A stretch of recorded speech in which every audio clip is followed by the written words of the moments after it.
Mathieu Deldic, bonjour. Bonjour.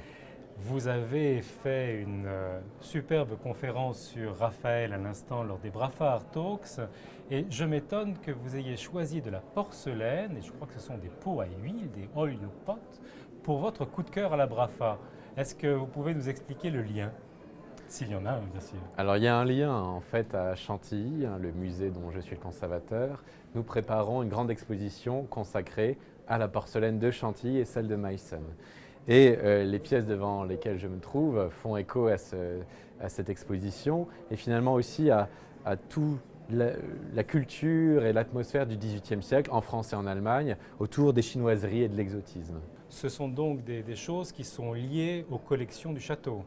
Oui, à Chantilly, au XVIIIe siècle, et toujours de nos jours, nous avons des appartements richissimes, des princes de Condé, où vous avez aussi la grande singerie, la petite singerie, où se trouvent des décors assez similaires finalement à ceux de ces pièces de porcelaine de Meissen, avec des personnages chinois, avec des petits animaux, avec des singes, qui montrent la fascination en Europe au XVIIIe siècle pour l'Asie et l'Extrême-Orient.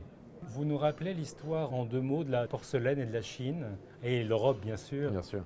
Alors la porcelaine est née en Chine, le secret de la porcelaine a été découvert là-bas. Et finalement, en Europe, ce n'est qu'à Meissen, dès les années 1710, qu'on va percer le secret de l'or blanc de la porcelaine. En Saxe, à la cour d'Auguste Lefort, un très grand prince, un très grand mécène qui importait déjà de la porcelaine chinoise et japonaise. Et dans les pièces de Meissen, notamment celles qu'on voit ici, on voit ce goût pour l'Asie et notamment l'inspiration que les ouvriers à Meissen ont tirée des collections de l'électeur de Saxe avec ces pièces chinoisantes qui font écho aux collections d'Auguste Lefort. À votre connaissance, qu'est-ce qui fait de cette paire des exemplaires uniques, des exemplaires précieux, des choses à regarder? Qu'est-ce qui va les distinguer d'autres pièces moins importantes? Alors ces deux écuelles sont assez fabuleuses par leur forme, très rare. C'est une forme qui est justement tirée des collections de porcelaine asiatique de l'électeur de Saxe, Auguste Lefort.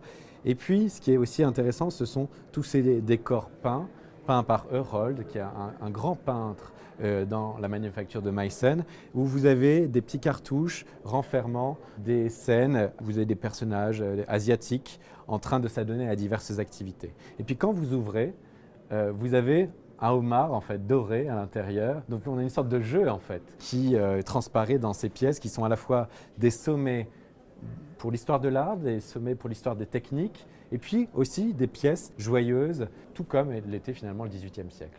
Est-ce que vous aviez une telle passion pour les porcelaines avant de prendre vos fonctions de conservateur à Chantilly? À vrai dire, c'est vrai que la porcelaine est un médium assez particulier. C'est difficile, notamment dans la génération qui est la mienne, d'avoir un élan premier, sauf si on est tombé tout petit dans sa famille ou dans son entourage, dans ce domaine. En l'occurrence, non, je n'avais pas, avant de travailler à Chantilly, une appétence particulière pour la porcelaine. Mais plus je la regarde, plus je l'étudie, plus je l'adore.